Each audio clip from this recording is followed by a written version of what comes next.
Here is an article which title reads Marriage Proposal as Murdered Baby Died. And no, I'm not going to be paying £1 for 6 months of a subscription, so we're just going to read what we can see here. It's all we need. It says a wealthy businessman asked the mother of the baby he is accused of murdering to marry him when the girl's life support machine was switched off, a court was told yesterday. And then you can kind of see it. It's half cut off, but it says Sharon Latta said that she knew that Mark Latta had not killed or harmed their child baby, whichever, their 10-week-old little girl. You might be asking yourselves, but who is Sharon Latta? And that is the name that Awa went by before she went by the name that she goes by now, which is Sharon Gale.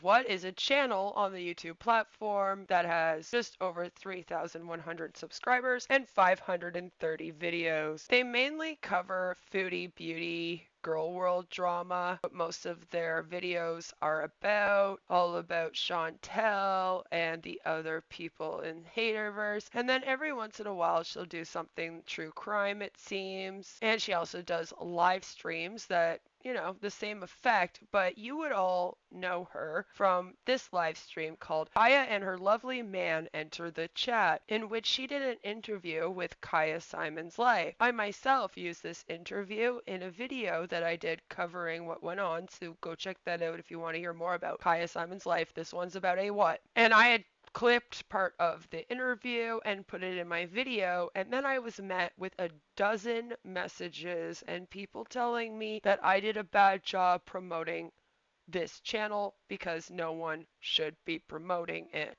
Her about section reads, "Hi guys, welcome to my channel. We are a nice bunch for the most part, so please come on in the chats on lives." And then she leaves her social medias and it says, "Thanks for all the support." S and then X, I think it's supposed to be a kiss. The UK loved their kisses. And as you can kind of see, she started her channel on the 29th of November of 2013 and she's acquired quite a lot of views there. Over 100,000. Good for her. But like I stated, I was told I did an awful job promoting her, and I'm sure you're all wondering why. Well, like I said, she is Sharon Latta. What did Sharon Latta, or now known as Sharon Gale, do? Well, let's start here with The Guardian. Karma's a bitch. Man cleared of killing 10-week-old daughter. Judge says beyond doubt someone had abused child. A father accused of murdering his 10-week-old daughter was acquitted at Winchester Crown Court yesterday after the judge ruled there was insufficient evidence against him. And of course, that was after he proposed marriage once the child passed away. Mark Latta was found not guilty of killing his daughter Charlotte, who suffered brain damage and 32 bone fractures to her arms, legs, and ribs. Mr. Justice Gregson stopped the trial and ordered the jury to return the not guilty verdict, but told the court it was beyond doubt that Charlotte had been abused by someone. He said it was possible Mr. Latta, 41, of Bishop's Waltham in Hampshire, was responsible for his daughter's injuries, but there is absolutely no evidence. Hampshire police said afterwards they would not reopen the investigation into the infant's death. That someone had abused Charlotte Latta is beyond doubt, the judge told the jury. Whilst Mark Latta was one of those who could have inflicted these injuries, there is absolutely no evidence that he did so. All the evidence is that he was a loving and caring father. Outside the court, Mr. Latta said he would not be celebrating the verdict. "I could not have harmed my daughter in any way," he said. "Charlotte's untimely death is a tragedy. The second tragedy is being wrongly accused of her murder. Today, a third tragedy has been averted, the possibility of a wrongful conviction." Sharon Latta, who was 29 at the time, and this happened in April of 2004, supported her husband throughout the case. During the 4-week trial, the prosecution said Mr. Latta had lost his temper and violently shaken his daughter and then banged her head against a hard surface, causing brain damage because she would not feed properly. And later on in this, you are going to hear Sharon Gale talk about how her daughter was not feeding properly and it was due to vaccines. Yep, apparently this was a vaccine injury, guys. It claimed the fatal attack was a culmination of a series of assaults by Mr. Latta on his daughter, resulting in the fractures. But the judge said there was no evidence to prove the allegations. Earlier in the trial, he ordered ordered that Mr. Latta be found not guilty of 2 counts of assault in relation to the fractures. He said the prosecution had failed to prove that Mr. Latta had deliberately harmed Charlotte on the day she died, or shown what instrument had caused her injuries. The acquittal leaves open the question of who attacked Charlotte repeatedly throughout her short life. Yeah, who attacked her like that? The collapse of the trial is the latest in a series of high-profile cases in which parents have been falsely accused of killing their babies, and has prompted calls for a public inquiry into such prosecution. Though allegedly these guys don't think he is guilty. They go on to say several cases have been overturned on appeal or found not guilty by a jury over the past 2 years. Sally Clark, not Sally Spade, a solicitor, had her 1999 conviction for killing 2 of her children overturned on appeal in January 2003. Angela Cannings, a shop worker, I don't know why we need to know what they did as a job, also walked free on appeal last year after being found guilty of murdering her 2 sons in 2002. Also last year, Truptai Patel, a pharmacist, was acquitted of killing 3 of her children. I wonder if Sharon would care about that, because, if she's a pharmacist, so must be working for Big Pharma, right? Campaigner Penny Meller from the Dare to Care Parents Justice Group called for a public inquiry into how prosecutions like Mr. Latta's were allowed to proceed. At what point is the criminal justice system going to realize that we now have a serious problem, she asked. We are seeing conviction after conviction being quashed and case after case falling, where parents are accused of killing their children. How many more before we get a public inquiry? So we are left to think here that in the UK, they are falsely accusing and convicting parents of murdering their children, and that Mark Latta here is not guilty. There were a couple of interviews that Sharon had done, and I'm going to put some clips here, and I will leave the links to the full interviews down in the description below. Please do go and listen to the whole thing if you want to know the whole story. I've grabbed what I believe to be the most important parts here, but I might have missed something. So if I did, you can also let me know down in the comments down below. But listen very carefully to this, because Sharon goes on to say that she believes that her 10-week-old baby was harmed by the polio and MMR vaccine. She talks about how they won the criminal case, and then later on in another interview clip I have, she admits that they actually lost a family court case, and the family courts actually found both she and her husband guilty of baby Charlotte's death and neglect and etc. So listen very carefully to this. Before we say a quick hello to her, just to remind you, back in 2001, so we're talking 17 years ago now, Sharon's 10-week-old daughter, Charlotte, became very, very ill and died shortly after being discharged from hospital a second time where she had been treated.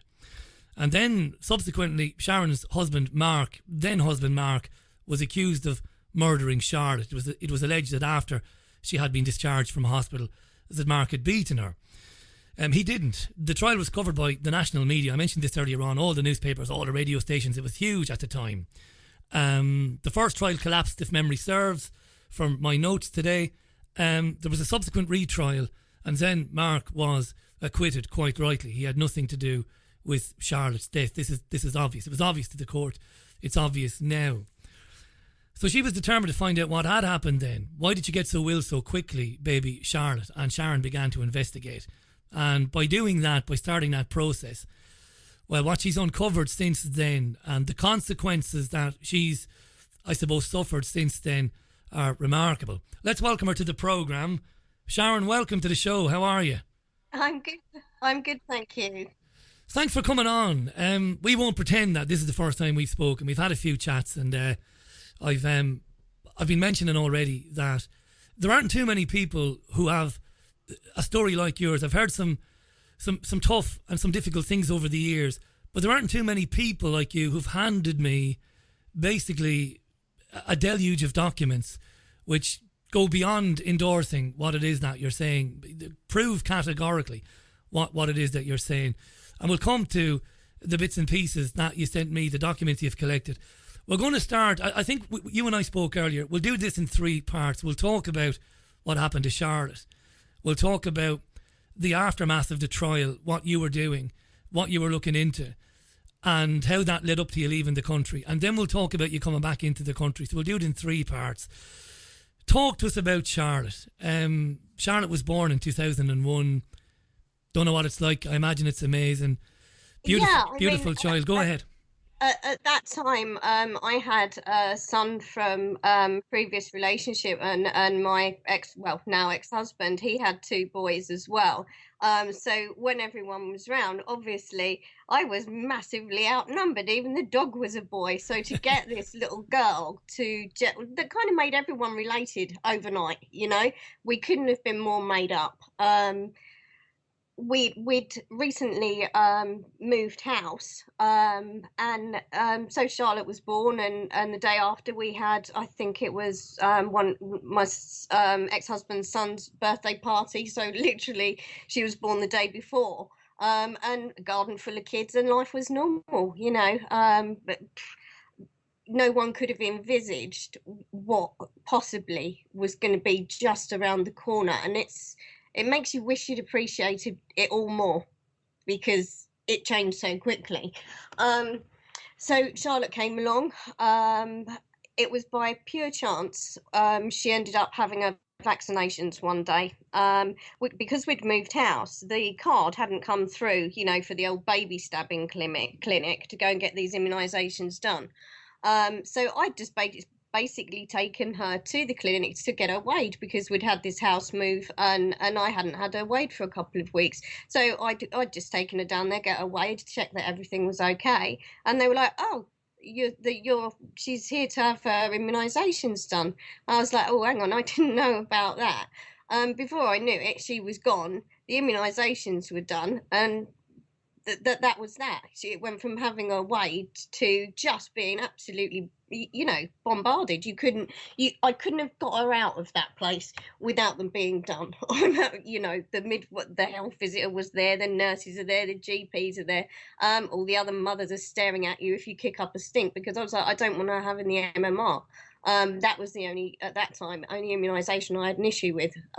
They gave her the MMR anyway, even though I said not to. Didn't find that out until obviously all her medical records came up. So they gave her the DTP and the MMR jab in the same day? They gave her the DTAP, which is diphtheria, tetanus and pertussis, which whooping cough. They gave her the meningitis, and they also gave her the polio, oral polio. She was only a few weeks old now, right? She was just turned 8 weeks, but they shouldn't have immunised her anyway, because from her last time that she'd been weighed, she had lost weight. A counter indicator, even on their own miserable list of things in the packet, if a child's not thriving, you don't immunise them. Well, that happened. So life goes on. Within 2 days, she was so ill. She wouldn't feed. She was just inconsolable, inconsolable. You couldn't put her down. She would stop crying if she was on you, but obviously wasn't thriving. I took her down to the doctors after about 2 days, and he was like, well, no, she's all right. Give her Calpol. She'll rally round. About another day later, still no improvement. And it's like, no, I'm not having this. Took her back again, got fobbed off again. In the end, I had to go to work that afternoon.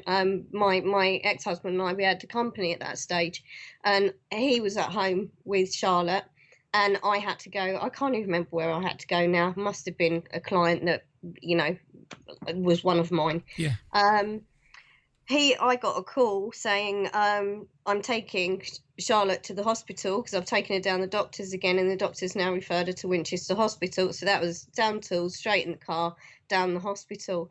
Now this went on and off for a week. She'd be in there a couple of days, they'd discharge her. She was still losing weight, she still wasn't feeding. I'd take her back, they'd keep her overnight again, or 2 nights, discharge her. And the last time that they discharged her, I had all my family, like my mother and my sister, down, and we had a house full of children as usual, and I was cooking dinner for everybody. So she'd been discharged the day before, but we were told we had to go and see the doctor the Sunday morning. So my ex-husband, he took her, saw the same doctor that we'd seen a number of times. Yep, everything's fine, absolutely nothing wrong with her. By lunchtime, so he would have got home, I think, about 11:30, approximately 11:30. by lunchtime, I was trying to resuscitate my daughter upstairs. It was like they knew what was going on and they didn't want it to happen in their hospital. I could be wrong, but that's how I feel about that. She was kept in on the 26th of November, admitted by a physician. She was discharged on the 29th, but her condition was getting worse, and I've seen this in the documents. And she was readmitted, as you described there with Mark. She was readmitted on the 30th, but then a couple of days later she was released again. Yeah. And when she was released again, this is the day that it got really bad. These are her last days, effectively. And when I mean, she died at our house. The ambulance. There was a first responder, like just a doctor. Literally, he was leaping up them stairs 4 at a time. And then the ambulance came. We went to the hospital, but she died in the ambulance. They managed to bring her back, but they didn't really. They got a very faint heartbeat. She never did breathe independently for herself or anything. She was gone in all intents and purposes. So we went down to obviously in the ambulance down to the hospital, the one that she'd only been in a few hours before, kind of thing. We were in the emergency department. This is that Great Ormond Street Hospital now, is it? No, this is Winchester This is still Hospital. Winchester, okay. Yeah, she was first taken to Winchester Hospital, where they performed a number of tests. The doctors weren't there. It was a Sunday, so they were calling doctors from goodness knows where. So there was massive delays in her healthcare at Winchester Hospital. And there she had an MMR, MRI. Sorry, rambling. She brain scan and a CT scan. With that, I was like outside trying to catch my breath because I think this was my first experience of a panic attack at that stage. So I went outside. I came back in, and I heard this doctor who discharged her that morning, who discharged her a number of times. It wasn't just that morning. Telling me that I was a bit neurotic, and there was nothing wrong. And I heard him talking to the guy who'd done like in neurology, saying, fucking hell, someone's going to lose their fucking job over this. I thought, I was in such shock. I was like, did I just hear that? Yeah. But everything was moving like 100 miles an hour. Then she gets transferred to Great Ormond Street. So we follow her up to Great Ormond Street, and there basically no one thought she was going to get better. No one was telling us anything. It had turned into a police investigation, and that was that. And once that started, no other cause was looked for. It was child abuse. Sharon, who called the police? Who got the police involved? The hospital. Right, unknown to you and Mark, somebody in the hospital contacted the police. Yeah. At this stage, because now a number of hours have passed, it's like the middle of the night now down at Great Ormond Street. I didn't know this at the time, but during this time, because my mother and my sister are at the house had been turned into a crime scene. They were put up in a hotel and had been interrogated already by the police. Now, we knew none of this. So that was how quickly that was going to be the cause of Charlotte's death. No one knew at that stage what the cause of Charlotte's death were. And from there, obviously, it just got worse and worse. A couple of days after being in Great Ormond Street, life support was turned off. And basically, we were both arrested, kept in the police station for a couple of nights. Thousands and thousands of pages of transcripts of interviews and stuff like that. And in the end, they let me out, not on bail or anything. I was just, that's it, get out, off you go. You were interrogated, Sharon, while you're trying to come to terms with the unimaginable, and it is unimaginable for people who have never been through it. While you're trying to deal with that, you're being interrogated by detectives. Yeah, who believe that you might be responsible for the death of Charlotte. How did you cope with that? How did you deal with that? Well, to be honest, I was relatively calm, because you can't believe what's happened. Nothing sunk in at that stage. like I wasn't going off at the police or anything like that. But there was a dirty game that was playing there. When obviously my ex-husband and I spoke about this after, there was points in the interview where they were going into him and saying, "Oh, actually, there's it's now questionable over paternity." Yeah. And he's like, "Fuck off. Don't even try that bollocks." So it was really filthy from the beginning. And they'd made their mind up it was him. So in reality, I think they were just going through the motions with me. But I mean, we were there. I think I was only in there one night, and then the following day, and I think I got let out probably about 7, 8 o'clock that 2 days later kind of thing. But they'd made their mind up it was him. And the only reason that they made their mind up that it was him was because he happened to be the one upstairs feeding her. If it had been the other way round and I hadn't been cooking, a Sunday lunch for everybody, if it had been the other way round, it would have been me up there feeding her and I would have got charged. There was no rocket science to this. It was like, "Oh, you had a last, you done it." That was that, I just want to mention at this stage, it's important. There's a wee bit of an echo there, but I think we'll soldier on through it anyway, because you sound brilliant. We can hear you perfect, Sharon. I just want to mention at this point that, and I'll throw these little nuggets in, and this is all from the documentation that Sharon has given me, and it's not her documentation, by the way. These are official documents. Let me just tell you that the nurses who cared for Charlotte at Great Ormond Street Hospital, where she eventually died, they said there wasn't a mark on the child. There wasn't a scratch. There wasn't a bruise. And when they were bathing her, there was no tenderness. There was no soreness. This is a baby that hadn't been physically abused by anybody. It's very important to say that. She'd been desperately sick for a few days, getting worse and worse and worse. There was no concern about the parents or the welfare of the child in the home. There was none at all. This was just madness. And it escalated. Yeah. It escalated then to a murder charge, effectively, didn't it? Instantly. There was he was not going to be bailed pending further questioning. That was never going to be an option. He was going to be in that magistrate on the Monday, and then he was going to get transferred out of the magistrate straight away into Crown Court, and bang, there you go, no bail. And no investigation at this stage. They hadn't even had the full toxicology screening done. They'd had nothing. It would have been impossible on the day that they charged him that any of that medical information could have possibly been there. What pathology was done? But at the time that he was charged, absolutely nothing had been done. Nothing. Apart from some superficial kind of early blood test results that would have come from her previous blood results that were taken at Winchester when she was in there before she'd collapsed, and whatever was at Great Ormond Street. But this was on a Monday and a Tuesday, that because she'd collapsed on the Sunday. By the time she was at Great Ormond Street, it was Sunday night. Nothing could have possibly come back in the time to Tuesday night when my husband got charged. Nothing. No pathologist had looked at her. Nobody had looked at her.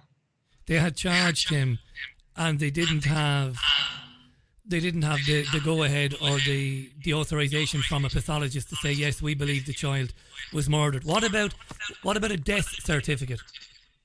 Well, I only managed to get the death certificate. When would that have been? I think 2012. Yeah. They don't even have my name right on it. It states that like this death certificate was issued in the January, after the December that she had died. 2002. Well, that's not the case, because it took me over 2 years to fight the CPS and the police to even allow me to bury her.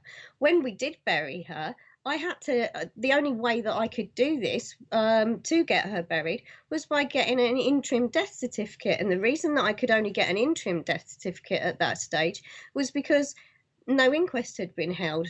The accusations that were made by Mark, I know there was 2 trials. There was a collapse of a trial, and then there was a subsequent second trial, and Mark was acquitted. Sum up that, and that's when that's when you get to understand about the coroner, the person responsible for the autopsy of Charlotte.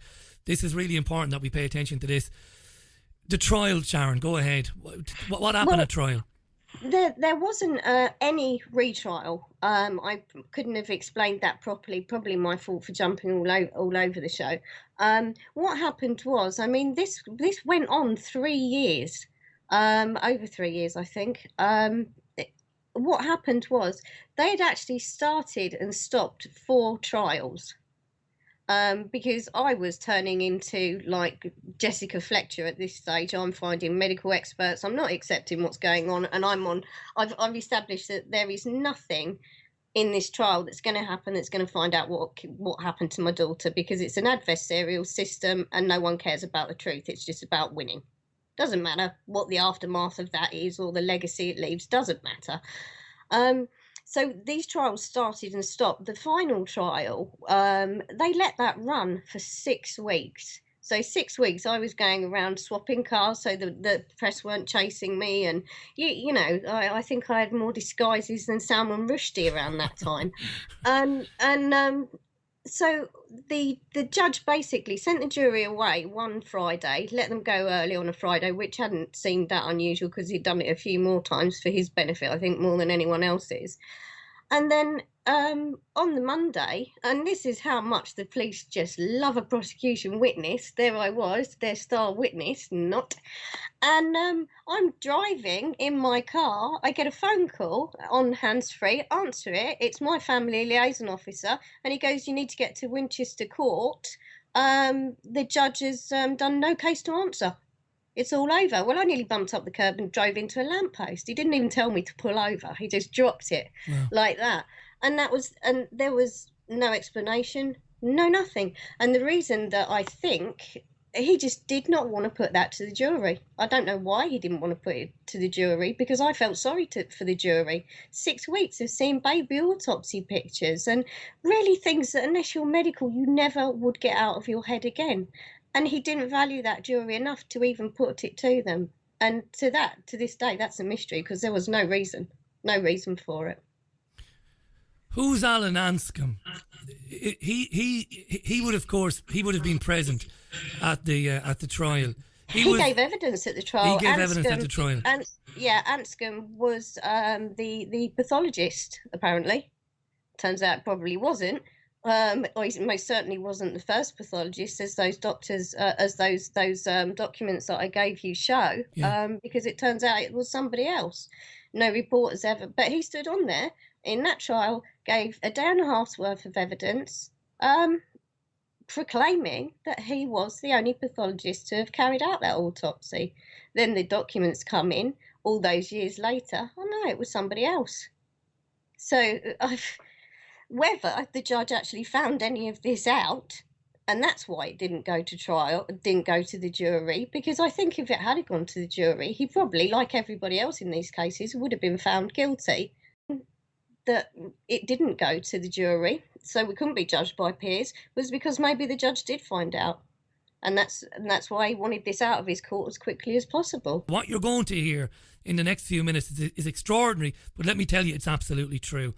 Now, we're talking about the pathologist who gave evidence against Mark at the trial, and his name is Alan Anscombe. And this is very important when you talk about corruption and when you talk about cover-ups, because, Sharon, Alan Anscombe testified in court that he performed the initial and only autopsy on Charlotte. That's what he said. This is in the record. He and before we talk about that, and then we talk about then this Dr. White, and subsequently you finding out that there may have been other people involved. This guy Anscombe testified that he and he alone did the autopsy. Before we talk about anything else, what did he say he found? What were his findings? Well, it was Alan Anscombe was, I mean, I had an issue with this at the very beginning, because I said, hang on, he's just a normal, I don't know why my brain was actually functioning as well as it was at that time. I was saying, no, we need a paediatric pathologist. This is a tiny baby. This is a big difference between an adult and a baby. The police at that time said, well, there aren't any paediatric pathologists. Subsequently found out that's not quite true. And at that stage, we had enough money. If I would have flown one from the other side of the world to find out what was going on.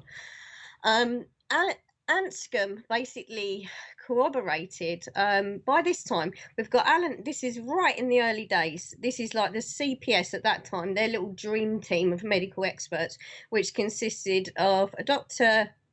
Punt, that is with a P, although we've said it with a C a few times, Dr. Jaspin, and Anscombe, and a woman called Christine Hall, who was a radiologist, professor of radiology. Now, Anscombe basically built his pathology report around what the others had said. So Dr. Jaspin, who was a neuropathologist, I believe, or something like that. Yeah, you're right. Yeah, around that type of thing. If I'm getting my terminology wrong, it's like not that important. He actually was the one that he came out with that Charlotte had skull fractures in the very early days. They needed that skull fracture for that charge. Later, it turned out, oh no, she hasn't got a skull fracture. So basically, it was Anscombe, Punt, and Jaspin, and this Christine Hall that were finding fractures everywhere. Some that were there weren't there. Someone was saying 16, someone else was saying 32. There was a skull fracture. Turned out there absolutely wasn't a skull fracture, but he only conceded that during the trial. The company line all the way through was that it was a skull fracture. Of course it wasn't. Babies have three actual fractures in their skulls, otherwise they can't get out. How did he excuse reversing himself in the trial? He said that Charlotte had a skull fracture. She didn't. And then he had to acknowledge that she hadn't. How was he able to explain that away? Well, he Sharon? didn't even try to explain it away. He just went, oh, yeah, on reflection, no, there is no skull fracture. Wow. That was it. It was so blasé. And it was like, hang on a minute. If it hadn't have been for that skull fracture, you couldn't have got that charge in the first place. He's a liar then? Oh, complete liar. Yeah, complete liar. Any medical expert can get away with saying whatever they want, because if you and I out and out lied, we would be done for it. Medical experts get away with it. Everything is strong, not someone breaking down, but they did see that. Now, if the judge hadn't he sent everyone home randomly on a Friday, like halfway through the day, he hadn't finished, and then he just said, This reminds me of the Callie Diamond Sean Atwood interview, where body language experts could read more intimacy than the surface would indicate. And according to disclosures by Sharon to Barbara O'Hare, she was already intimate with Sean by the time this interview took place. I'm adjourning this, now till Monday. And I thought, probably just wants to bugger off, it's Friday, isn't it? It's getting a bit much for everyone. And then when we came back on the I wasn't even at the court when it happened. This is another beautiful thing of the police. I was driving. I was driving my son to school, I think, and I just had a phone call from the police, just to let you know, judges come in this morning, no case to answer. And I didn't even know what that meant. And I went, what? What does that mean? I wonder what that scratching is. I'm not saying for sure, but I know I've seen that often, again, body language. I've seen that often with people that have addictions, drug addictions, where there's this scratching thing going on. Maybe it's a nervous tick, I don't know. I went up the curb. And I nearly hit a lamppost. I was like, what? And I'm like, well, shut up a minute. I need to stop the car here, because I'm shaking, and I could feel my knees are going, because I'm like, what does this mean? And he said, oh, well, no case to answer.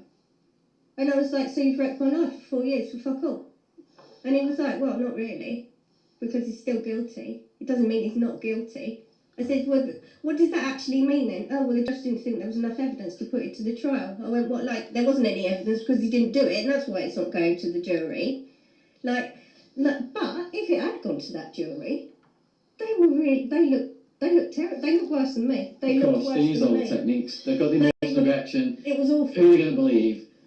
Authority? Jurors are going to believe authority. Yeah, the doctors and the police, and look at that barrister. I mean, Jeremy Gibbons, there was a passion. You've got all these, and then we've got, for his defence medical experts, what they were saying were right, but they probably look like the little scruff bags that have come in.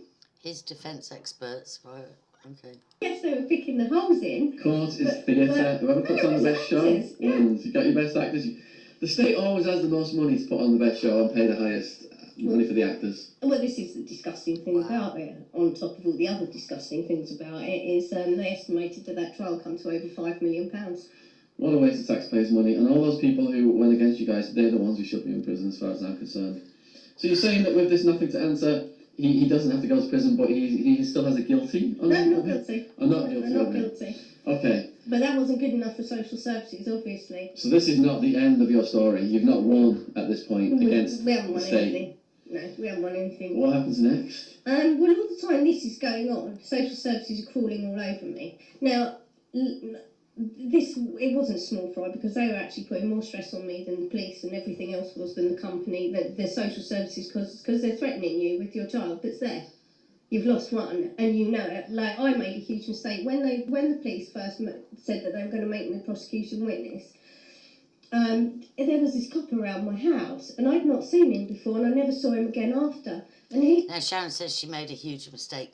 This was one of 2 occasions when she was charged and convicted of, I think, assaulting a police officer. So although she recalls this as, I just told him, do your worst, apparently she was drunk and she was successfully prosecuted for assaulting a police officer. He said to me, do you actually know how terrible social services are? And I said to him, get out of my house. I went, don't threaten me in my house. I said, this is early days, isn't it? We're 2 days in. I went, I've done nothing wrong. So I said, go on, you go and do your bloody worst, because I've done nothing wrong. You'll find nothing here. What an idiot. Zip, shouldn't have said that, because ta-da, social services are there. And they've never gone. They're still here now. You know, there's still a presence of purgatory. So once this trial was finished, what did we have? I think we had a whole, 2 weeks before then we started in court.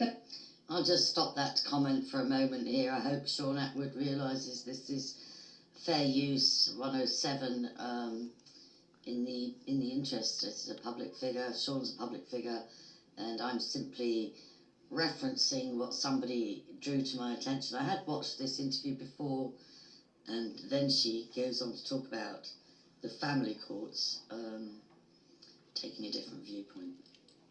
Dates in the family court trial. Now, in the family court, the burden of proof, well, it's like you're guilty. Like they say, it's 60-40. It isn't 60-40, it's like 80-20, like at the best. Not many people win in a family court. It's a really huge business. It's as stinking as the pharmaceutical industry. So how long does that take? That takes another 1.5 years to get to the family court trial, which runs... How long did that take? That was about 2 weeks. And is the family court trial against him again? No, it's both of us. Both of you now? No, they're really playing us off against each other, and he's falling for it. Because another year has passed. That's interesting, isn't it? The family courts were holding both parents liable. People have been in his ear, people have been in my ear, like, oh, she had an affair with this one, and that wasn't the case at all. It wasn't the case. I'd got too close to James Park. I was guilty of that. I kissed him, but I hadn't done anything. I wonder who James Park is. Is that one of the footballers she references? Yes, and that was because I was bloody drunk, crying, feeling sorry Oh, okay, drunk, alright. for myself, and he was like, come on, sit in my house on the sofa, and but this was like 3 years Oh, in your house, on the sofa? Okay. into this purgatory. Like, it wasn't like, oh, I'm running off all over town. I was hiding in my house. I'm surprised you held yourself together so well in the circumstances. A normal person would have gone insane of going through that. Now I have taken first-hand testimony from Barbara O'Hare, and I think it's recorded where Sharon rang her within minutes of the Callie Diamond interview with Wheezy on What is Truth, where Callie said that Sharon had participated in sex parties organised by Sean some entertainment emporium, anyway, some name, but Sharon fully admitted to Barbara O'Hare that she had attended those parties, but said that she'd been duped. She didn't expect to walk in and see an orgy and people with strap-ons, etc. This.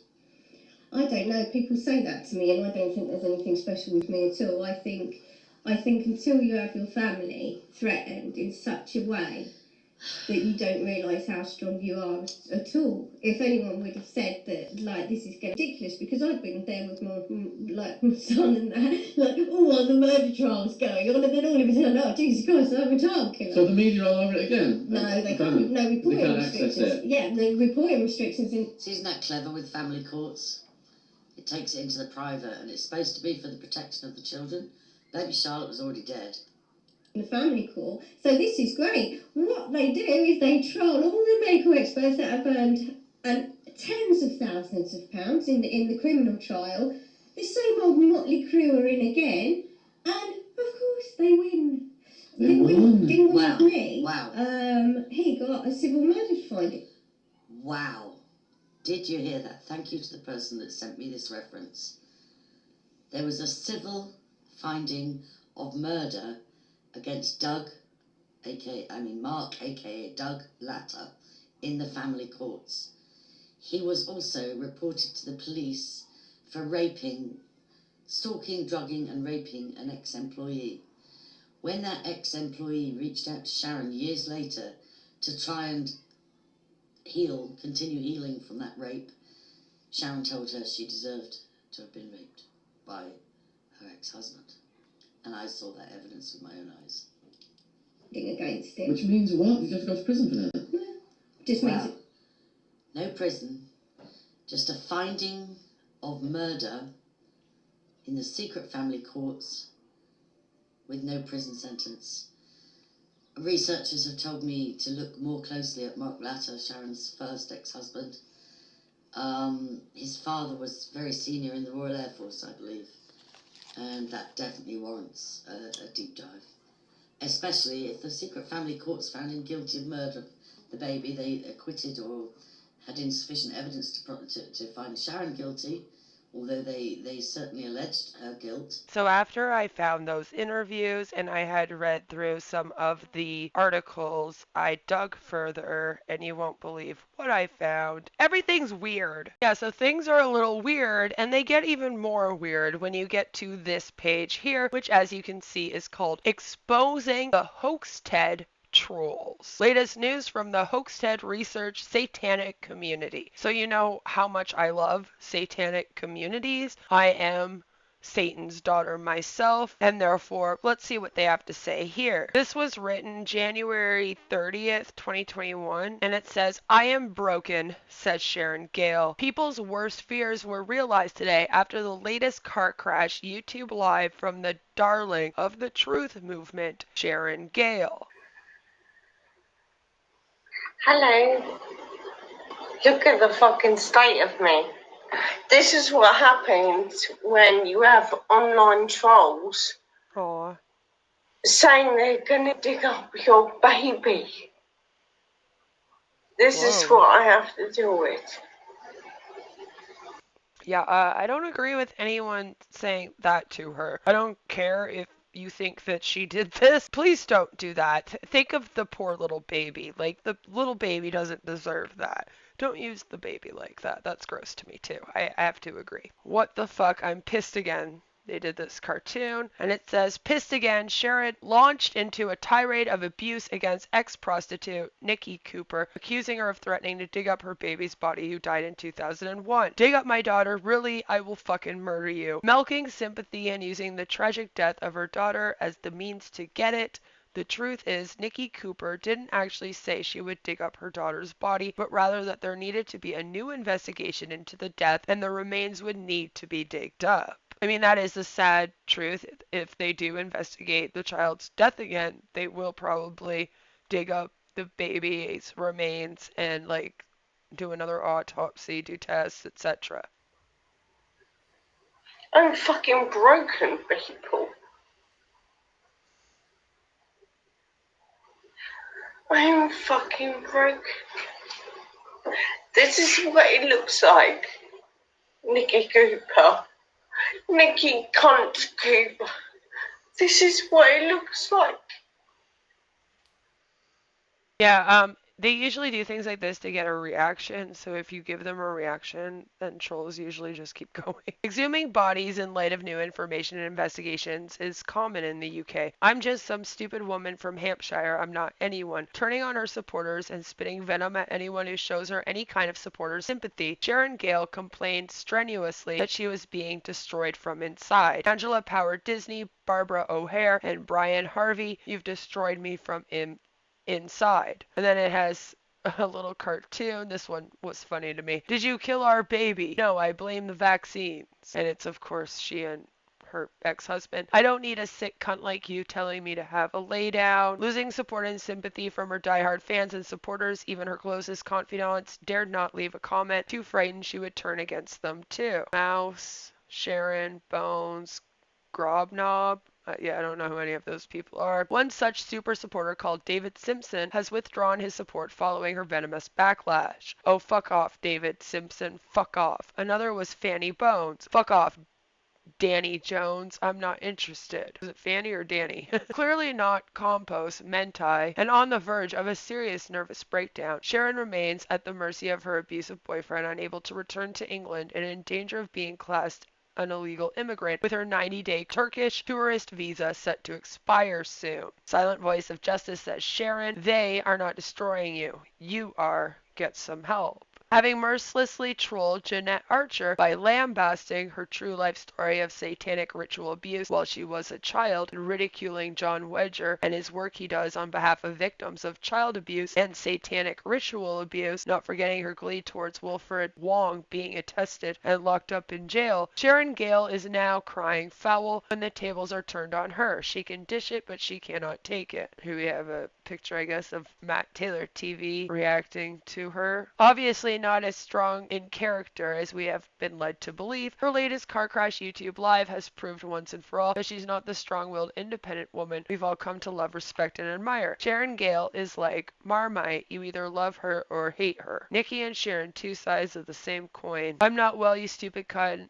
Unbelievable. Unfucking believable. I honestly don't care. I don't watch any of them. They will get bored sooner or later. A bunch of what the fucks and whatnot. I'm pissed again. I'm not going to pin my colors to any mask, and I'm not going to dance to anyone's tune. Innocent until proven guilty. Vaccines killed my baby. Sharon Gale pissed. I've told so many lies. Sharon Gale investigated. Part 1. Fleeing to Istanbul, Turkey. They have a lot of information on her, I guess, on this website. Okay, so we are led to believe by Sharon that her 8-week-old baby was given a polio shot and an MMR shot, and then that made her baby sick, and then the hospital neglected her child by continuously sending her baby home, and no matter how much she and her husband tried to get help, they just kept sending the baby home because the baby was fine, and that there were no fractures, and that everyone was lying about the 32 fractures that have been reported in all of the news articles that we took a look at. Now, some people might be like, oh yeah, vaccine injury, that's a thing, especially you anti-vaxxers out there. However, I have quite a big problem with her story here, and for those that don't know, I am actually somebody that speaks out against the anti-vax community quite often. I know a lot about vaccines, and this hit me right away. The second she said MMR at 8 weeks, I went, whoa, hold up, something is not right. So let me explain the vaccines to you now, and we'll talk about why this is not the case, and why I believe Sharon and her husband may have harmed their daughter, and then after that, she wanted to use her daughter to get fame in the anti-vax community. CDC recommends that people get the MMR vaccine to protect against measles, mumps, and rubella. Children should get 2 doses of MMR vaccine, starting with the first dose at 12 to 15 months of age, and the second dose at 4 through 6 years of age. The reason why I'm bringing this up is because our dear friend, her baby died at 10 weeks old, and she is blaming it on the vaccine. They gave her the MMR anyway, even though I said not to. They gave her the DTaP, which is diphtheria, tetanus, and pertussis, which of whooping cough. They gave her the meningitis, and they also gave her the polio, oral polio. She was just turned 8 weeks. This vaccine, however, first dose is at 12 to 15 months. So a baby is usually 1 year old before they get this. So I'm having a hard time thinking that they got it at 10 weeks old. It says right here, CDC recommends all children get 2 doses of MMR, measles, mumps, rubella vaccine, starting with the first dose at 12 through 15 months of age, and the second dose 4 through 6 years of age. Children can receive the second dose earlier as long as it is at least 28 days after the first one. This vaccine is only licensed for use in children who are 12 months through 12 years of age. They gave her the MMR anyway, even though I said not to. She was just turned 8 weeks. That's very important. You cannot get an MMR and give it to a baby under 12 months. This was not done. The other one that she brings up is polio. She brings that up briefly in her interview. It says here, polio is a disabling and potentially deadly disease. It is caused by the polio virus. The virus spreads from person to person and can infect a person's spinal cord, causing paralysis, which means that you can't move parts of your body. You're like paralyzed, right? There is no cure for polio, but it can be prevented with safe and effective vaccination. Inactivated polio vaccine, IPV, is the only polio vaccine that has been given in the U.S. since 2000. It is given by shot in the arm or leg depending on the person's age. Oral polio vaccine, OPV, is used in other countries, but not in the U.S.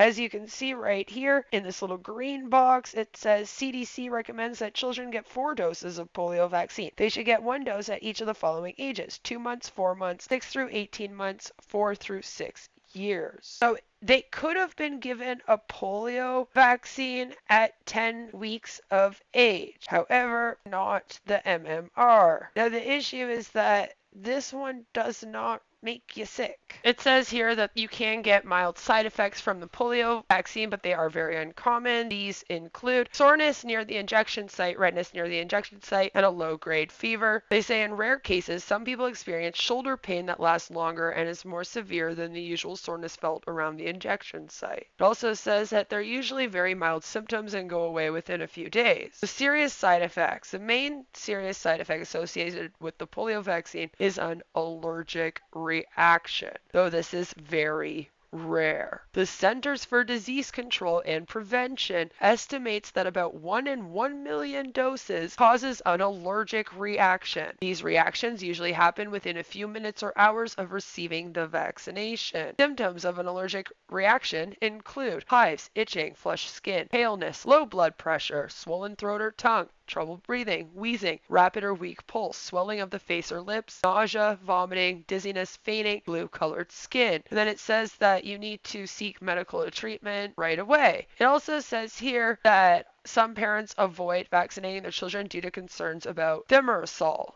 This is a mercury-based preservative once thought by some to cause autism. Again, there is no link, none whatsoever, no scientific evidence that this actually causes autism or makes you more prone to it or anything like that. And it says that it has not even been used in childhood vaccines since 2001, and the polio vaccine has actually never contained thimerosal. Oh god, I can't say that. So I have a very hard time when someone says that they have a baby with a vaccine injury. Basically, the only time that can happen is if they're allergic to the vaccine. It literally says right here that the only people who shouldn't get the polio vaccine are those with a history of severe allergic reactions to it. Unfortunately, a lot of times you don't know until you get it. So this is why oftentimes when you get a vaccine, you're told to stay in the hospital for a little while before you leave, or at the pharmacy, wherever you're getting it, you're supposed to stay there for a little bit before you leave. They make you stay there for about a half an hour here in Canada anyway, so that if you have an allergic reaction to it, you will have it in that time frame, and then they'll be right there to do something about it and to help you with it, right? It also says that if you have a fever or a more serious infection, your doctor may advise you to wait a period of time before getting vaccinated, but that doesn't mean that the vaccine is going to make you sick. It's actually not a live vaccine, the polio vaccine. Like, they're not actually injecting you with a live virus at all, and therefore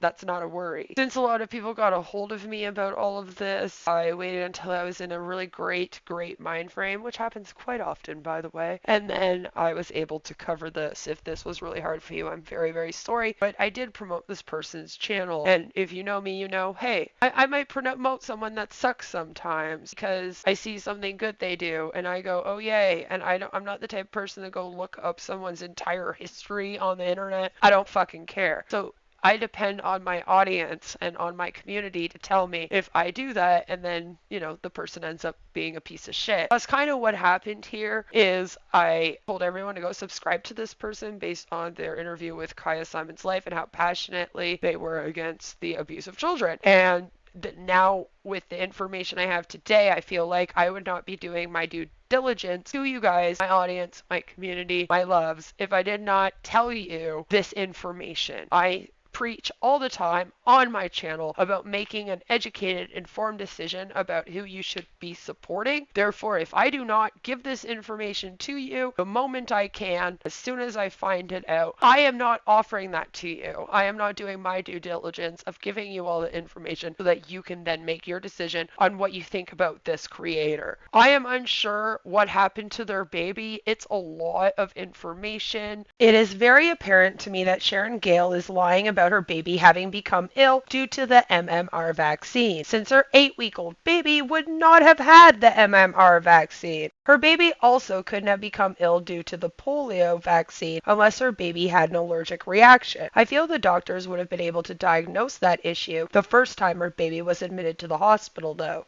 Was there malpractice here? There could have been, as there was something wrong with baby Charlotte, or she wouldn't have passed away. The autopsy report stated she had a skull fracture and 32 broken bones. I know babies are more delicate than us adults, but it would have taken some serious abuse to have that poor little 8-month-old infant so broken. What I can tell you is a fact is that Sharon has used the death of her baby to fight in the anti-vax movement. I can also tell you that the people who believe in satanic ritual abuse are also loony. I covered the satanic panic on my channel not too long ago, so check that out for more information on that. So I don't want to promote Angela or anyone in that movement and find myself right back in the same position I'm in today. Sharon talks about what happened with barely any emotion, and even jokes around about things while describing the awful ordeal of the death of her child and how it eventually broke apart her family. Her other daughter was also taken into custody by Child Services, and she doesn't appear to be doing much to get her back, if anything at all. And what did she do to prevent this? She had to have known that the Child Protective Services would be breathing down her neck if she ever had another baby. Instead, though, Sharon is on the YouTubes as often as possible to tell us how awful Foodie Beauty and ALR are. It's sad to say, but Sharon, sweetheart, you are a worse person than both those women combined. I cannot state either of them have ever hurt a child. I'm unsure if you or your ex-husband had, however. I'm going to unsubscribe, and you can choose to do the same. This has been a dark month in our sector of the interwebs, but this had to be brought to everyone's attention, especially since I promoted her channel. I wish the best for her going forward, as I do not wish ill will on anyone, but I won't be around there. We can choose who to support and who not to support, so you can make these decisions for yourself based on the information here. And again, please go do your own research. Do not just watch this and make up your mind. Look into it for yourself. I will leave links down below of the interviews and articles I went through here, and there's several more you can go through. This video just showcases the most important things I felt you all needed to know. So now you know. Sharon and her ex-husband were found guilty of this murder in a family court. So do what you want with that information. Unfortunately, this was all brought to my attention, and I do apologize for having to bring it to yours. Please do all those YouTube things, and I'll see you all very soon with another one, hopefully not as dark as this. Much love, and remember to practice your self-care and do something you love that makes you happy once you turn this video off. They gave her the MMR anyway, even though I said not to. She was just turned 8 weeks. That's very important. You cannot get an MMR and give it to a baby under 12 months. She was just turned 8.